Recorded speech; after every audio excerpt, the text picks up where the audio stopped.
Can I ask you a question? Do you have a quilt bucket list? This block, Starry Path, is at the top of mine. When I first started looking at how to make the block, I discovered Marty Mitchell had actually made a template set years ago, but I couldn't find them anywhere to buy in the UK. And even in the US, they're not actually listed on a website anymore. Quilts make a die set, but they're £130 each, and that's a little bit too much for me to spend on just a die that I'm only going to use once.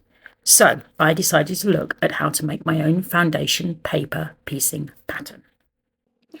Of course, it had to be something that I could do using scraps.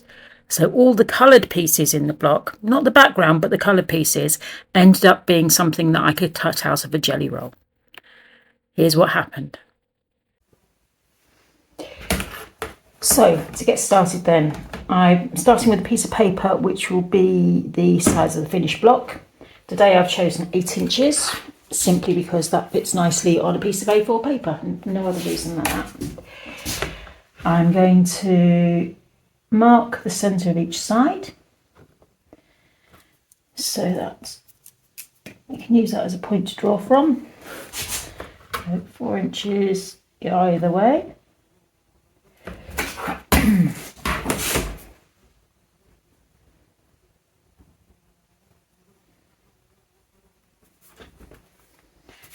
And last one.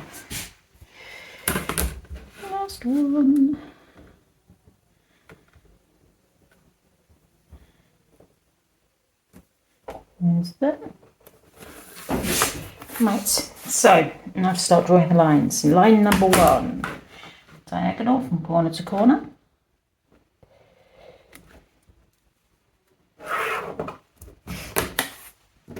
Same again on the other diagonal.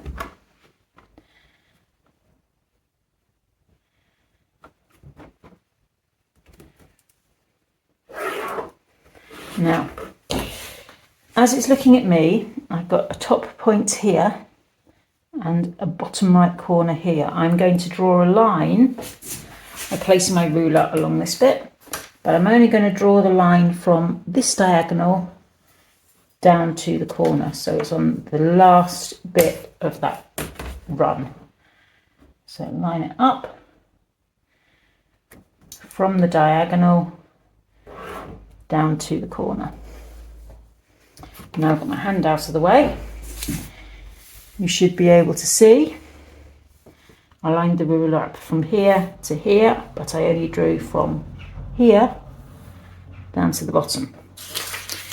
We're now going to repeat that another 3 times, so I end up with 4 lines. 1,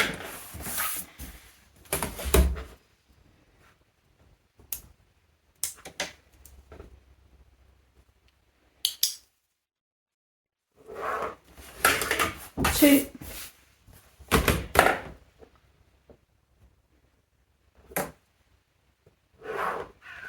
3.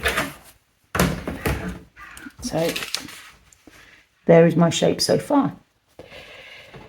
I'm now going to do another line from top of the point, farthest away from me, down towards this corner, but I'm going to use the point where these two intersect here as my line. So from here to here is where I'm going to go. So let's put that on there.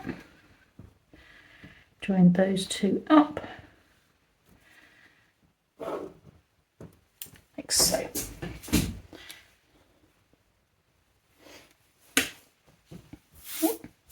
Turn it around again, find that intersection mark, find the top.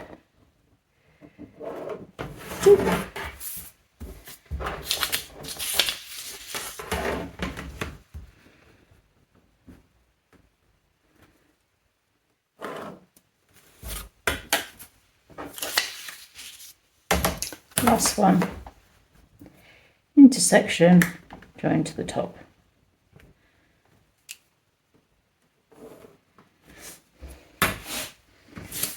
Now doesn't that look weird?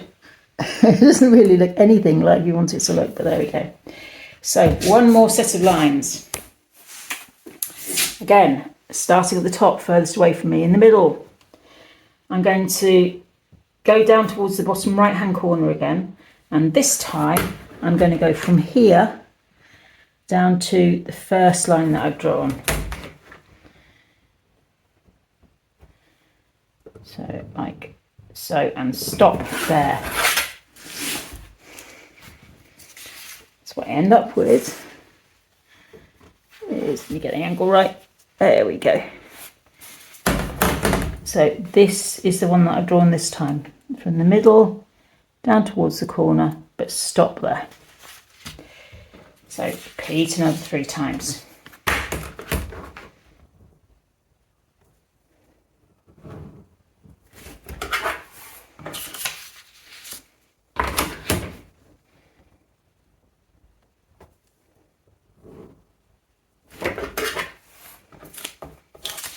And last one.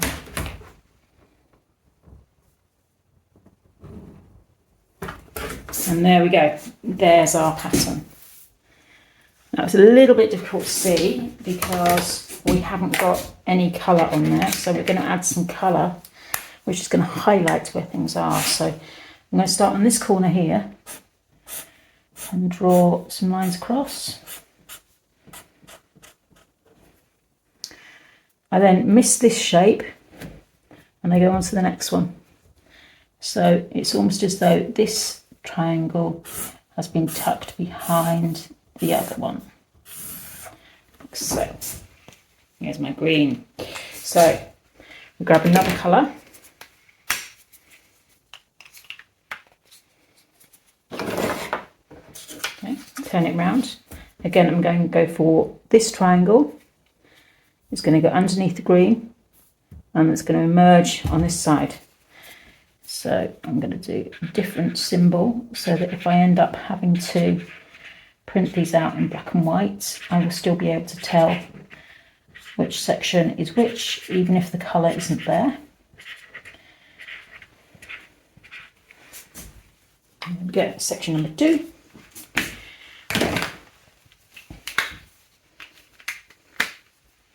Section number 3, small triangle, goes underneath the orange, comes out the other side. So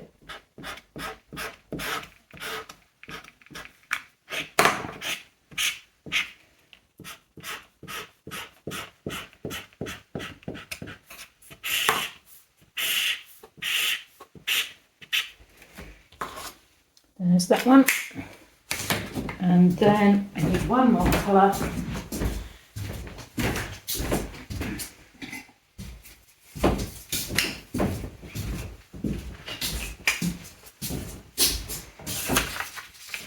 It's going to go in the last section, so this small triangle, which appears to go underneath the pink and come out the other side.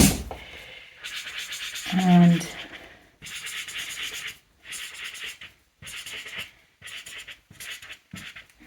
there we go.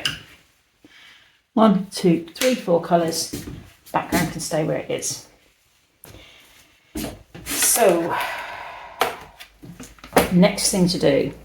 Now we've got our outline drawn, we won't actually be able to put this together as one block. We're going to have to cut this into sections before we come to piece it, because we've got too many intersecting seams here on the middle that we won't be able to do. So the first thing we're going to do is we're going to cut it in half diagonally this way.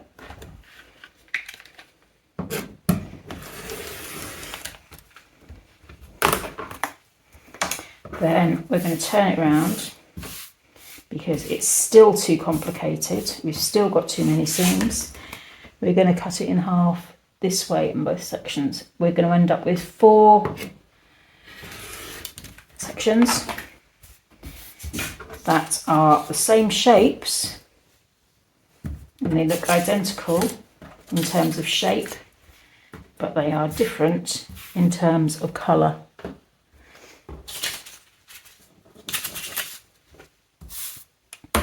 Since it is the colour placement that makes this look like a woven star, rather than just saying, oh, I only need one of those, I only need 1/4, I'm going to make doubly sure that I don't end up getting myself confused at a later date, and I'm going to keep all 4. So let's put these back together in the right order. Goes there, that one goes there, that one goes there. So we're going to have, this is going to be section A, section B, section C, section D. Now we're going to label them. When I put them together, I'm going to start with this triangle that's in the middle. Then I can move to one on the side, then one on the other side, and then this large triangle that goes over 2 seams will be the last shape that we put on.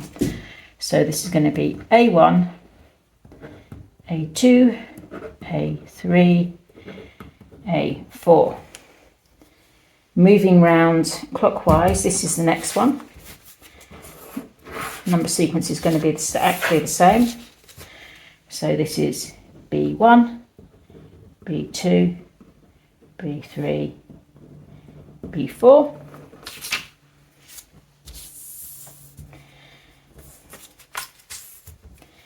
C1, C2, C3, C4, D1, D2, D3, D4. So happy, happy, happy. Now I like to take these and put them onto a piece of paper that is a slightly different colour. I'm going to stick them down with a glue stick. I should be able to get 2 on each of these pages. Okay, and what I will be able to do then, once they're stuck on,